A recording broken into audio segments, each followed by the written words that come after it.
은혜의 받으실 하나님의 말씀은 요한복음 4장 43절부터 마지막 절까지 우리 함께 있습니다. 이틀이 지남에 예수께서 거기를 떠나 갈릴리로 가시며 친히 증언하시기를 선지자가 고향에서는 높임을 받지 못한다 하시고 갈릴리에 이르심에 갈릴리인들이 그를 영접하니 이는 자기들도 명절에 갔다가 예수께서 명절 중 예루살렘에서 하신 모든 일을 보았음이더라.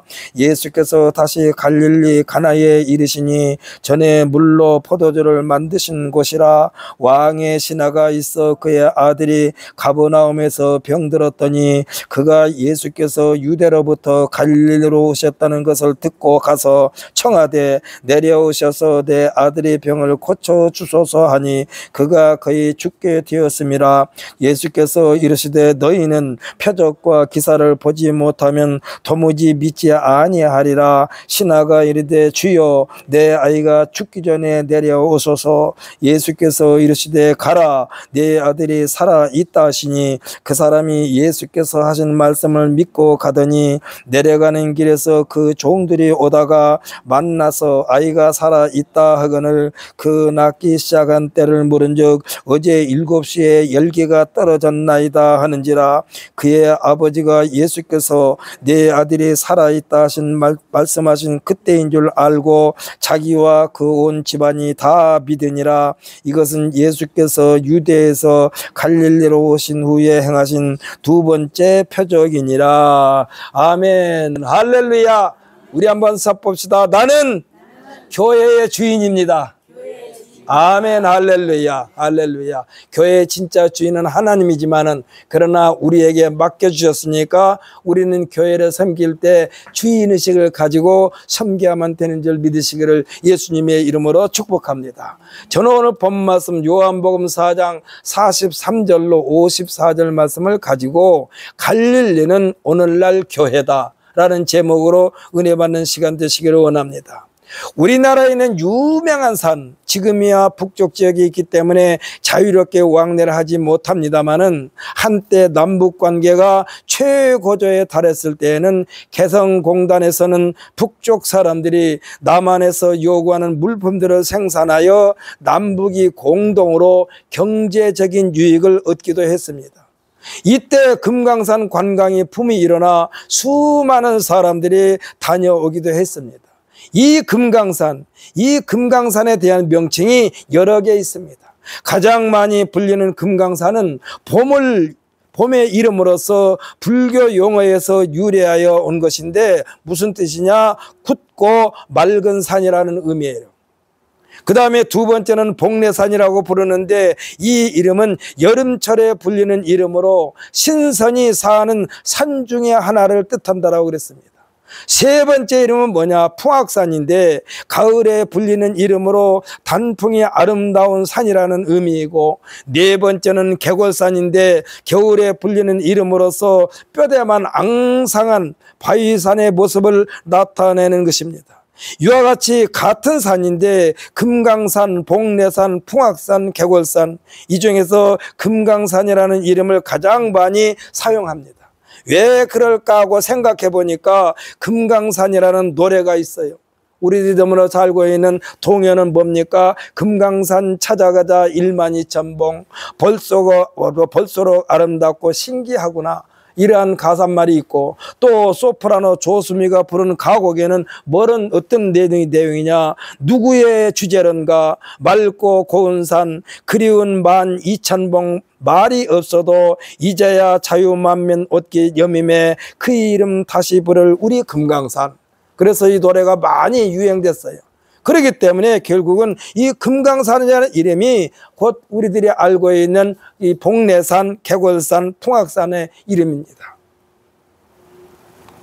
오늘 본문에 등장한 갈릴리라는 명칭도 금강산 못지않게 여러 개의 명칭이 있습니다. 갈릴레아라는 이름이 있고, 킨네레스라는 이름이 있고, 게네사렛이라는 이름이 있고, 티베리아라는 이름이 있고, 그리고 자주 사용하는 갈릴리입니다. 갈릴리는 예수님께서 태어나시고 성장하고 복음 사역을 시작한 곳으로서 신약 성경에서 중요한 의미를 갖습니다. 특히 갈릴리 호수는 예수님께서 많은 기적을 행하신 장소로 묘사되고 있습니다. 끝이 보이지 않기 때문에 갈릴리 바다라고도 불립니다. 그러니까 호수인데 끝이 안 보여요. 우리가 바닷가에서 보게 되면은 저 수평선만 보인 것처럼 이 갈릴리 바닷가에서 보면 갈릴리 바다가 끝이 안 보이고 수평선만 보이는 거예요. 그래서 갈릴리 바다라고도 불립니다. 예수님의 복음 사역의 모체라고 불릴 수 있습니다. 이스라엘의 수많은 지역과 맞물려 있는 갈릴리 바다, 오늘 본문 46절에서 밝혀주듯이 예수님께서 그 유명한 가나 혼인집에서 물로 포도주를 만드시는 기적을 나타내 보이시는 곳도 이 갈릴리 가나입니다. 복음이란 무엇인가? 라고 여러분에게 묻는다면 여러분은 뭐라고 대답하겠습니까? 여러 가지로 대답할 수 있지만은 저는 오늘 복음이라는 것이 무엇인가 묻는다면 나는 뭐라고 대답하냐? 다시 불을 붙인다는 뜻으로 저는 말씀드리고 싶습니다. 다시 불을 붙인다. 잔치집에서 음식 중에 핵심인 포도주인데 이 포도주가 떨어졌을 때에 물로 포도주를 만들어 연회장에게 갖다 주었을 때에 그 연회장이 하는 말입니다. 뭐라고 그랬느냐? 처음 것보다 더 좋은 포도주라고 그랬어요. 처음 것보다 더 좋은. 이 포도주는 새 힘을 더하여 주는 능력의 포도주입니다. 예수님과 포도주는 뗄래야 뗄 수 없는 밀접한 관계에 있습니다. 복음의 능력을 설명할 때나 아픈 곳을 치료할 때나 최후의 만찬에서 예수님을 상징할 때도 포도주를 사용하신 것을 보게 됩니다. 갈릴리는요, 꽤 광범위한 지역입니다. 꽤 광범위한 지역이요. 예수님께서 태어나신 것도 갈릴리의 나사렛이라는 동네에서 태어났습니다. 예수님의 12 제자들도 대부분 갈릴리 사람들이었습니다. 수많은 예수님의 기적도 이 갈릴리에서 행하였었습니다. 오늘 본문의 왕의 신하의 아들을 고치시는 내용인데, 왕의 신하라고 하면은 신분이 꽤 높은 사람입니다. 왕과 밀접한 관계에 있습니다. 궁궐과도 밀접한 관계가 있습니다. 유대인이 아닐 수도 있습니다. 왜냐하면 이때 당시 유대인들은 지배를 받고 있었기 때문에, 쉽게 말하면 식민 통치를 받고 있었기 때문에 피지배인이었습니다. 그런데 지배자인 왕의 신하가 피지배 계층인 사람인 예수님의 도움을 청한 것입니다.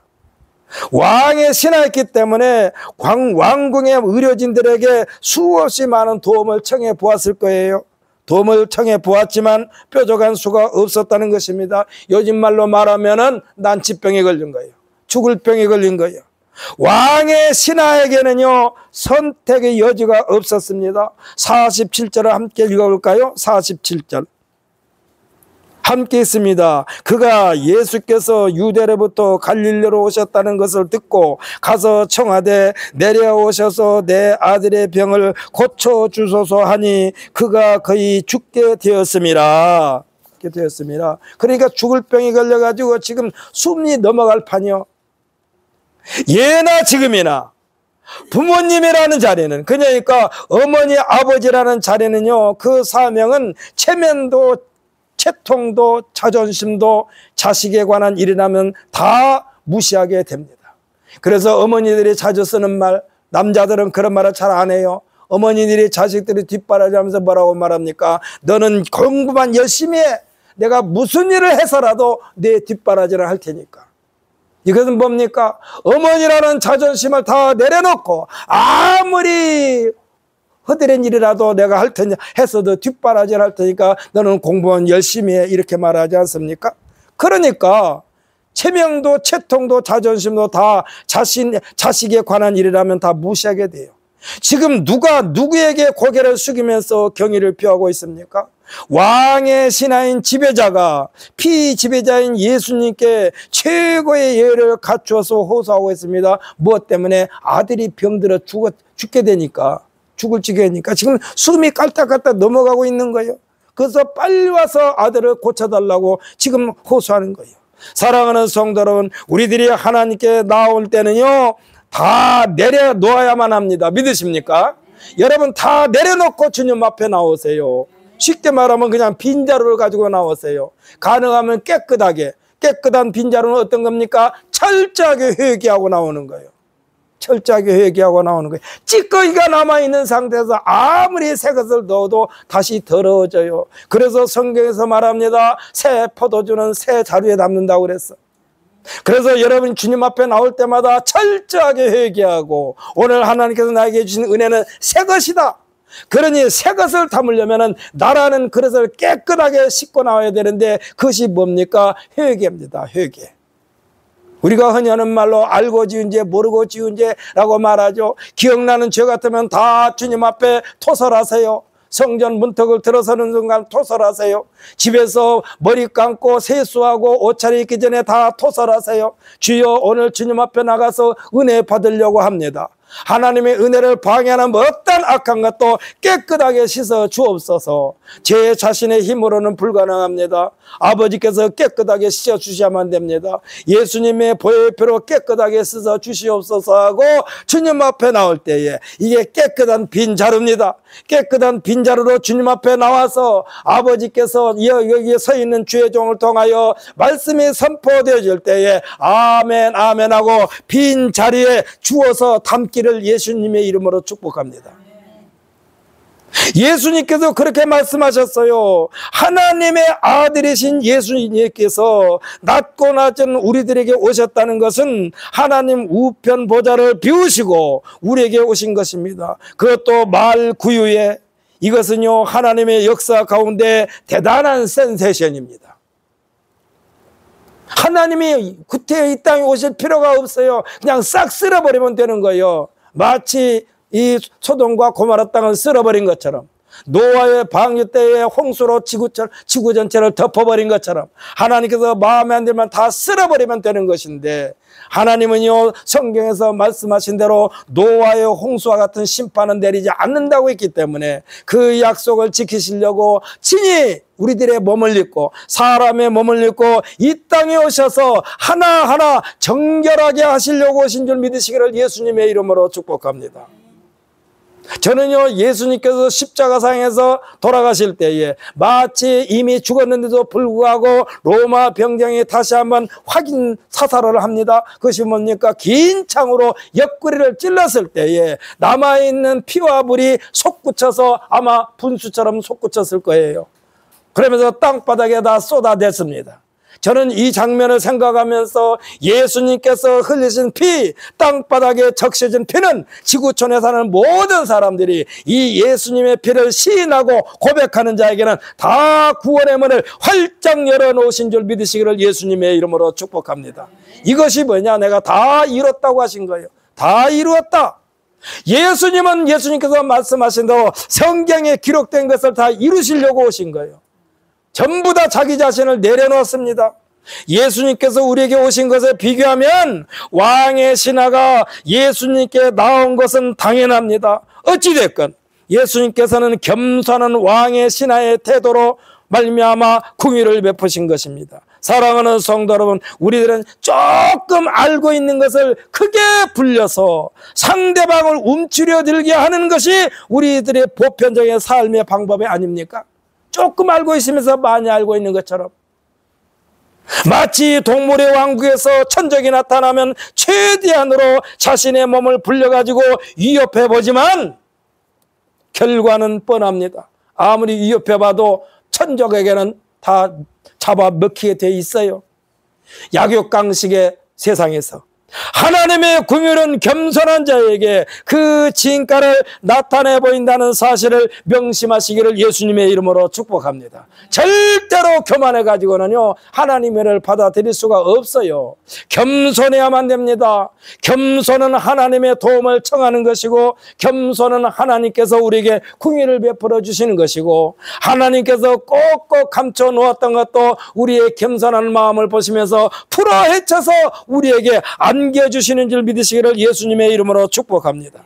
성경에서 우리에게 말씀하십니다. 상석에 앉기를 원하느냐? 그렇다면 말석에 앉으라고 그랬어요. 스스로 상석에 앉으려고 하지 말고 말석에 앉으라. 상석에 앉았다가 상석에 앉아야 할 사람이게 되면 내려오는데 그러면 얼마나 창피하겠느냐. 그러니 아예 처음부터 말석에 앉아 있어라. 그래야만은 그것을 주장하는 자가 이 말석에 앉은 분을 불러서 상석에 앉힐 때 얼마나 영광스럽겠느냐 이 말이에요. 성경의 가르침의 핵심은 뭐냐? 대접을 받고자 하는 대로 너희도 남을 대접하라 입니다. 이는 예수님이 직접 가르치며 이것이 율법이요 선지자라고 그랬습니다. 예수님의 이 가르침을 받아들였다면, 그리고 율법과 선지자의 핵심이라는 것을 알았다면 예수를 십자가에 못 박지 않았을 것입니다. 예수님의 죽으심과 살아나심에 대하여 제자들에게 같은 말씀을 3번이나 했음에도 불구하고 무슨 뜻인지 더 알려고 하지도 않았습니다. 왜? 이해가 가지 않으니까. 죽음을 당한다고 하는데 사흘 만에 다시 살아나리라. 이게 지금 우리 일반 상식으로 가능합니까? 제자들도 마찬가지요. 죽었으면 죽음으로 끝난 것이 뭐 살아나? 무슨 옛날 이야기 하나? 요즘에 흔히 하는 말하면 이솝 이야기 하나? 알려고 하지도 않았습니다. 이는 현실에서 일어나지 않았기 때문도 되지만 더 깊이 알려고도 하지 않았던 것입니다. 오늘 본문에서 왕의 신하가 간청할 때에 예수님께서 이 왕의 신하에게 믿음이 부족한 것을 아시고 먼저 믿음을 심어준 내용이 48절입니다. 우리 48절 함께 읽어볼까요? 48절. 함께 있습니다. 예수께서 이르시되 너희는 표적과 기사를 보지 못하면 도무지 믿지 아니하리라. 이 말씀은요, 부단 당시뿐만 아니라 지금 우리들의 삶 속에서도, 오늘 우리들의 삶 속에서도 반복되고 있습니다. 믿음이 없으면서도 먼저 능력을 보여달라고 말해요. 하나님을 믿으면 어떻게 되는데? 한번 그러면 그거 실체로 좀 보여줘봐. 하나님께서 우리에게 손을 떼는 순간 생명은 끊어지는 줄 믿으시기를 예수님의 이름으로 축복합니다. 하나님께서 손을 떼면 금방 숨이 끊어져요. 생명이 끊어져요. 하나님께서 만드셨기 때문에, 하나님께서 만드시고 하나님께서 운행하시기 때문에 하나님께서 손을 떼면 금방 죽습니다. 우리는 이것을 향하여 뭐라고 말합니까? 심장마비라고 그래요. 여기서 있는 이종걸 목사, 여러분 지금 제가 힘이 있어 보입니까? 없어 보입니까? 예? 있어 보여요? 며칠 전에 넘어져서 갈비뼈가 나갔어요 지금. 갈비뼈가 금이 갔어. 의사가 좀 여기다 복디를 하고 있으래. 복디를 하고 있어요. 땀이 얼마나 나는지. 복디를 떼어버렸어. 안 했어요. 그랬더니 오늘 아침에 일양 입사 와가지고 제발 의사가 시키는 대로 좀 해요. 지금 아픈 표가 하나도 안 나죠. 지금 갈비뼈가 지금 나갔다니까, 금이 갔다니까. 갈비뼈가 부러졌어요. 그런데 제가 무슨 생각을 했느냐? 아담을 잠재워놓고 갈비뼈를 하나 뺐는데 아담이 병신됐습니까? 몰랐습니까? 몰라요. 갈비뼈 하나 뺐어도. 이까지 것. 금 조금 갔는데 내가 이것 때문에 움츠러들 필요가 있겠는가? 만군의 여호와 하나님 아버지 깨끗하게 고쳐줄 줄 믿습니다. 자기 일 아니라고 아멘도 안 해. 하나님께서 고칠 줄 믿습니다 하고 제가 지금 약을 먹으면서 복대는 안 했어요. 복대는. 왜? 너무나 답답해. 땀이 막 흘러. 그래서 복대는 뗐어요. 그러니까 우리의 믿음은 하나님께서 나의 생명을 주무럭주무럭 하고 계신다는 사실을 잠시도 잊어서는 안 된다 이 말씀이요. 저는 가끔 여러분에게 말씀드립니다. 내가 지금 신앙생활 잘하고 있는데, 신앙생활 잘하고 있는데 표준이 뭡니까? 첫째는 주일 성수를 잘해야만 합니다. 두 번째는 11조 생활을 해야만 됩니다. 그 다음에 감사 생활을 해야 합니다. 기도 생활을 해야 합니다. 여러분, 하나님 앞에 나가서 주여 나는 신앙생활 잘하고 있지 않습니까? 라고 여러분에게 하나님께 물으려면 11조 생활 철저히 하세요. 다 한꺼번에 뺏어가 버려. 안 하면. 한꺼번에 다 빼앗긴 뒤에 아이고 하나님 하지 말고 아유 철저하게 11조 생활 열심히 하여 하나님으로부터 여러분의 삶을 보장받게 되시기를 예수님의 이름으로 축복합니다. 이렇게 신앙생활 제대로 하지 않으면서 주일 성수도 잘 안 하고 11조 생활도 안 하면서 하나님에게 능력을 보여달라고 하나님께서 뭐라고 그럴까요? 아이고 꼴까보가 앉았네 그래요.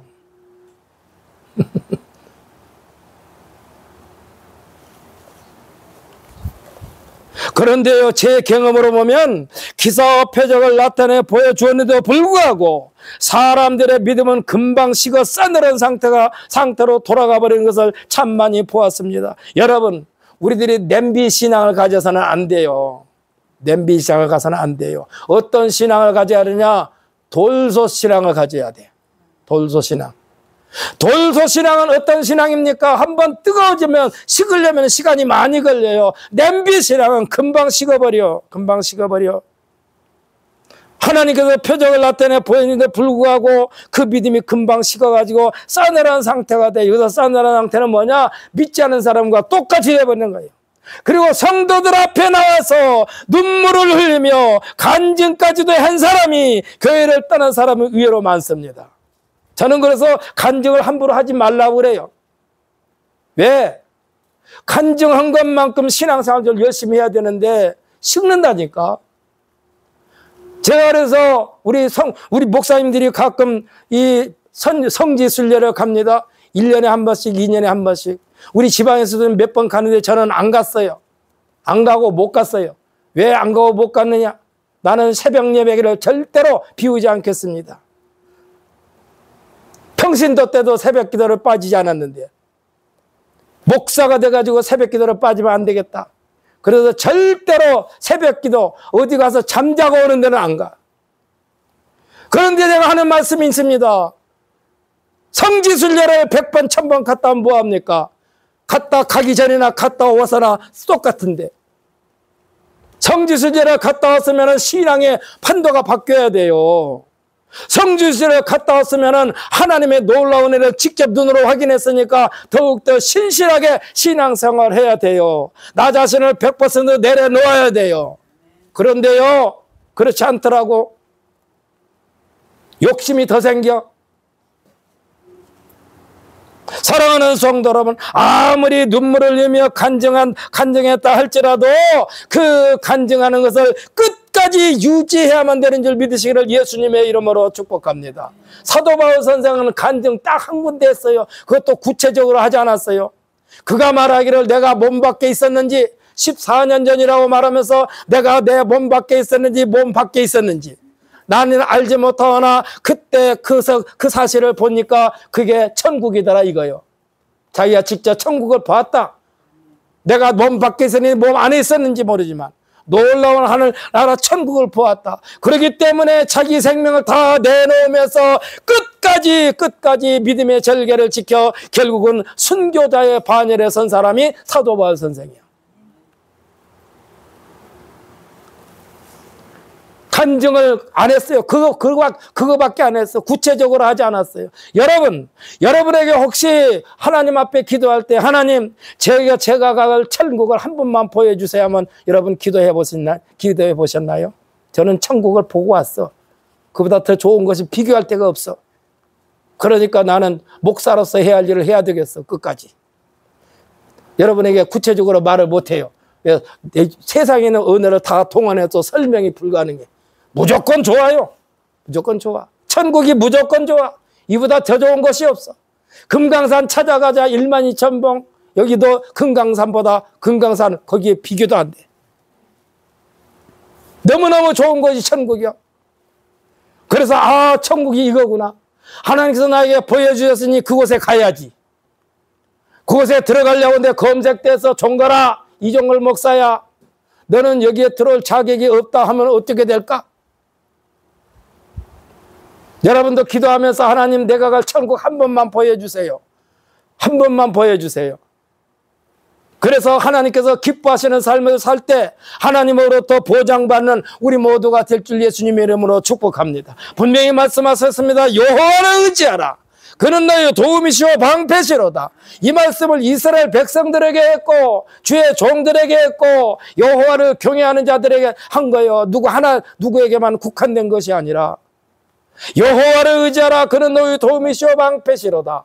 여호와를 의지하지 아니하고 하나님 앞에 뭘 구하려고 생각 자체를 하지 마십시오. 전라도 말로 객광스러운 말씀이요. 우리는 하나님 앞에 철저하게 나 자신을 내놓을 수 있는 데까지 내놓고 더 내놓을 수 있으면 더 내놓는 건 좋지만 더 내어놓을 것이 없을 만큼 더 많이 하나님의 영광을 위해서 내어놓으시고 하나님으로부터 주여 도와주시옵소서 할 때에 주님께서 얼른 창고문을 열고 우리에게 안겨줄 줄 믿으시기를 예수님의 이름으로 축복합니다. 눈물을 흘리며 간증한 사람이 교회를 떠난 사람이 의외로 많다니까. 우리들의 신앙은요, 신앙의 에너지인 하나님의 기록된 말씀을 등한시하면 싸늘하게 식어버리게 되어 있습니다. 싸늘하게 식어요. 왜 식냐? 하나님의 말씀을 등한시하면 식는다니까. 활활 타오르는 장작불을 지속시키는 방법은 계속해서 장작을 타기 전에 타서 없어지기 전에 계속해서 장작을 끼워 얹어야 되는데 장작이 쉽게 생깁니까? 장작을 해오려면 얼마나 힘든지 몰라요. 저는 가끔 이렇게 지방에 나들이 할 때 자동차를 타고 가다 보면 산속에 그냥 쓰러져 있는 나무들이 굉장히 많아요. 하나님, 저에게 저 산을 준다면은 저 쓰러진 나무들만 다 갖다가 장작으로 만들어 산더미가 되겠습니다.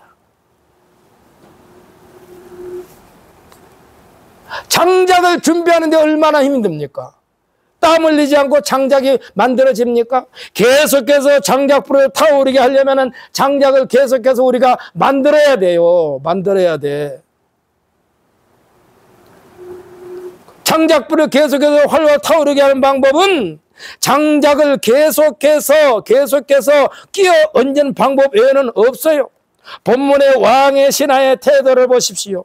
예수님과 계속해서 대화를 나눕니다.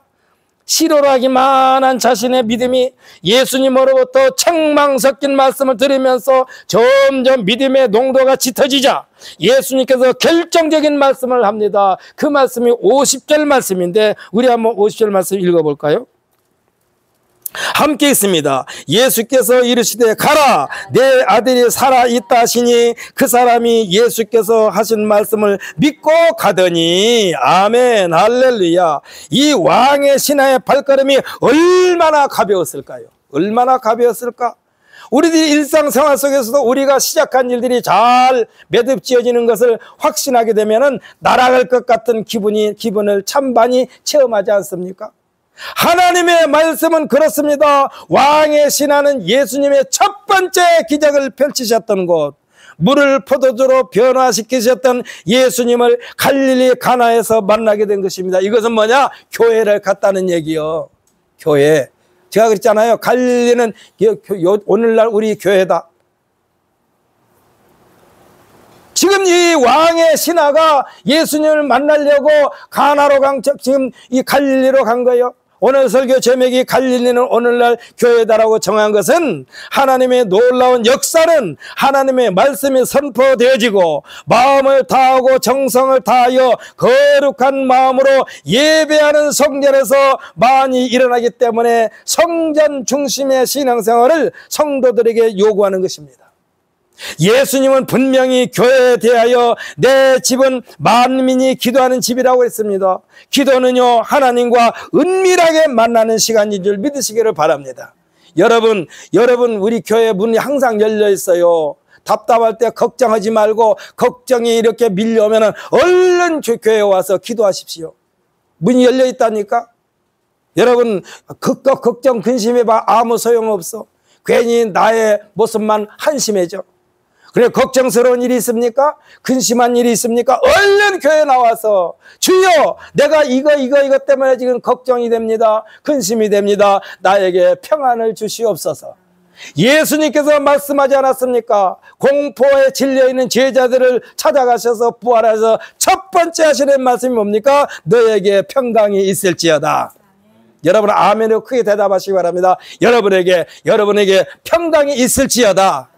이 평강 때문에 우리가 예수를 믿는 거예요. 이 평강 때문에. 내 집은 만민이 기도한 집이라고 했다니까. 문이 열렸어요. 여러분들 꼭 어떤 일이 있을 때마다 큰 일이 됐든 작은 일이 됐든 무슨 일을 하러 갈 때에 성전에 와서 기도 먼저 하고 출발하시기를 예수님의 이름으로 부탁을 드립니다. 그러면 하나님께서 책임져 주시는 거예요. 기도는 하나님과 은밀하게 만나는 시간이요, 하나님의 기적을 이끌어내는 것이 교회야. 사랑하는 성도 여러분, 우리 교회는 언제든지 누구나 제단 앞에 나와 하나님 앞에 간절히 기도할 수 있는 교회입니다. 특별한 일이 일어나지 않는 한 언제나 개방되어 있습니다. 예수님은 베드로를 제자로 선택하기 전에 한 마리의 고기도 잡지 못하고 시리에 빠져 그물을 손질하고 있을 때에 이 어부들에게 천국 복음을 전하게 됩니다. 무슨 말씀을 가르치셨는지 그 내용에 대한 언급한 바는 없습니다. 분명한 것은 우리들의 삶을 풍요롭게 하는 것은 우리들의 기술이나 경험이나 지식으로만 된 것이 아니라는 얘기예요.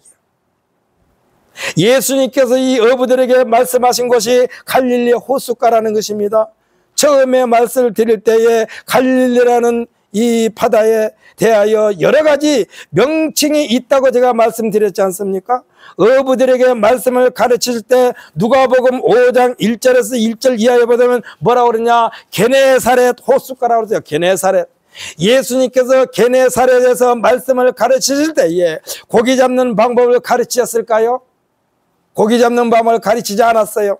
천국 복음을 가르치시면서 복음의 실체가 예수님이심을 매우 심도 있게 가르치셨을 것입니다. 복음을 듣는 어부들은 이 세상의 인생의 전부가 아니라는 사실에 대하여 예수님께서 말씀하셨을 것입니다.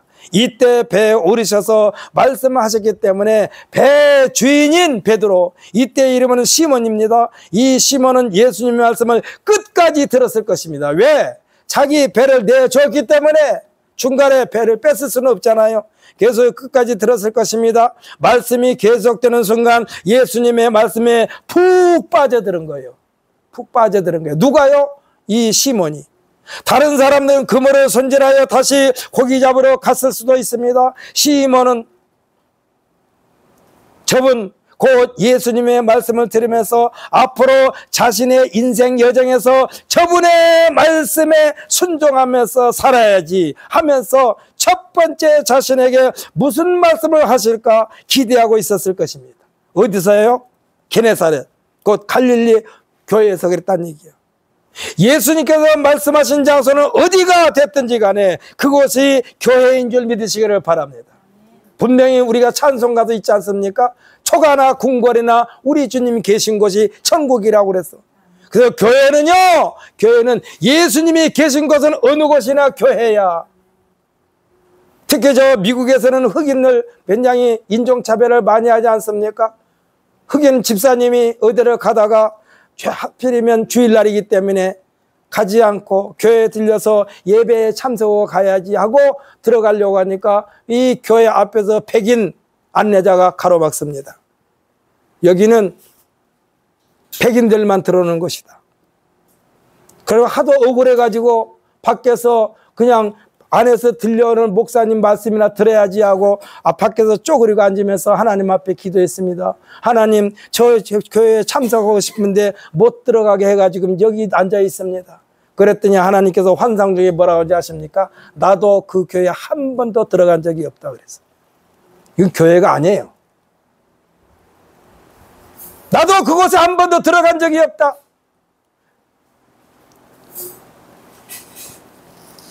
예수님이 계시지 않는 곳은 아무리 화려하게 성전을 지었어도 거기는 교회가 아닌 줄 믿으시기를 바랍니다.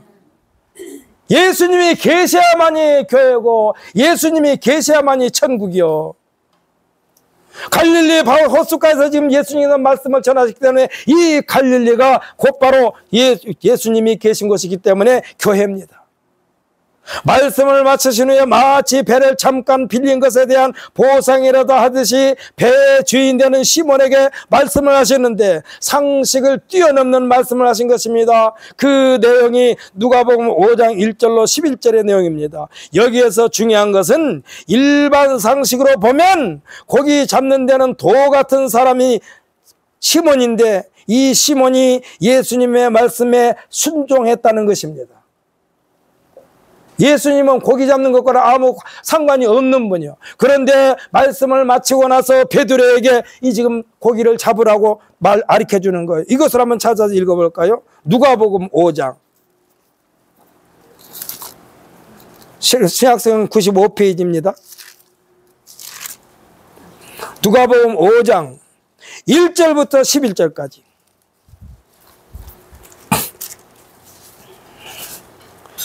누가복음 5장 1절부터 11절까지 함께 있습니다. 무리가 몰려와서 하나님의 말씀을 들을새 예수는 게네사렛 호숫가에 서서 호숫가에 배 두 척이 있는 것을 보시니 어부들은 배에서 나와서 그물을 씻는지라. 예수께서 한 배에 오르시니 그 배는 시몬의 바라. 육지에서 조금 떼기를 청하시고 앉으사 배에서 무리를 가르치시더니 말씀을 마치시고 시몬에게 이르시되 깊은 데로 가서 그물을 내려 고기를 잡으라. 시몬이 대답하여 이르되 선생님, 우리들이 밤이 새도록 수고하였으되 잡은 것이 없지만은 말씀에 의지하여 내가 그물을 내리리다 하고, 그렇게 하니 고기를 잡은 것이 심히 많아 그물이 찢어지는지라. 이에 다른 배에 있는 동무들에게 손짓하여 와서 도와달라 하니 그들이 와서 두 배의 채움에 잠기게 되었더라. 시몬 베드로가 이를 보고 예수의 무릎 아래에 엎드려 이르되 주여, 나를 떠나소서, 나는 죄인이로소이다 하니, 이는 자기 및 자기와 함께 있는 모든 사람이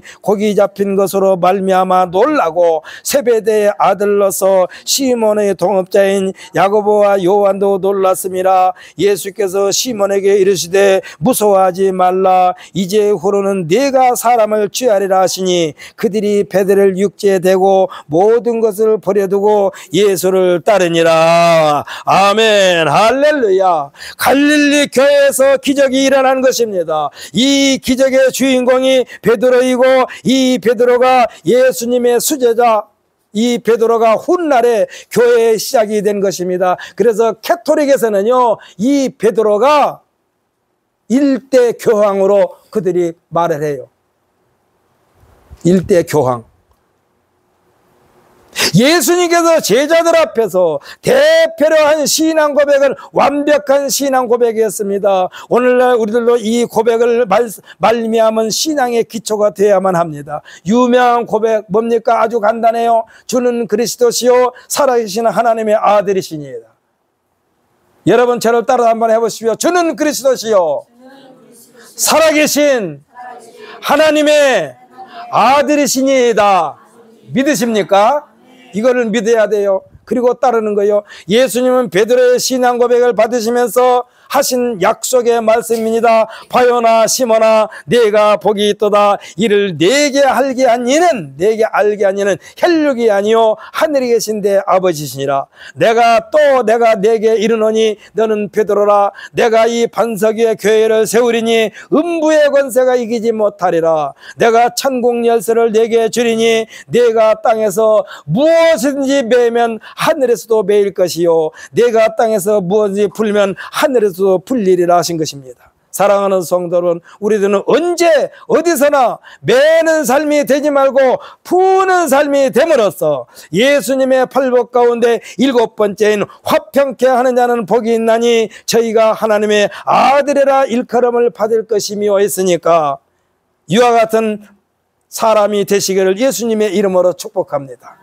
오늘 본문의 왕의 신하가 믿음의 고백과 함께 그 아들이 살아남으로써 온 집안이 다 믿음의 가정이 된 것입니다. 이는 갈릴리 교회에서 예수님의 말씀에 의한 신앙의 열정으로 얻은 귀중한 또 하나의 선물이 된 것입니다. 사랑하는 성도들, 오늘 여러분이 어떤 마음을 가지고 나왔든지 하나님의 말씀을 들으면서 아멘 아멘 하는 자들에게는 위로가 될 것이고 할렐루야, 깨끗하게 치료가 될 것이고 할렐루야, 새 힘을 공급하시는 능력의 말씀이 됨으로써 내일부터 펼쳐지는 세상에서 승리의 주인공이 되시기를 예수님의 이름으로 축복합니다. 다 같이 기도합시다.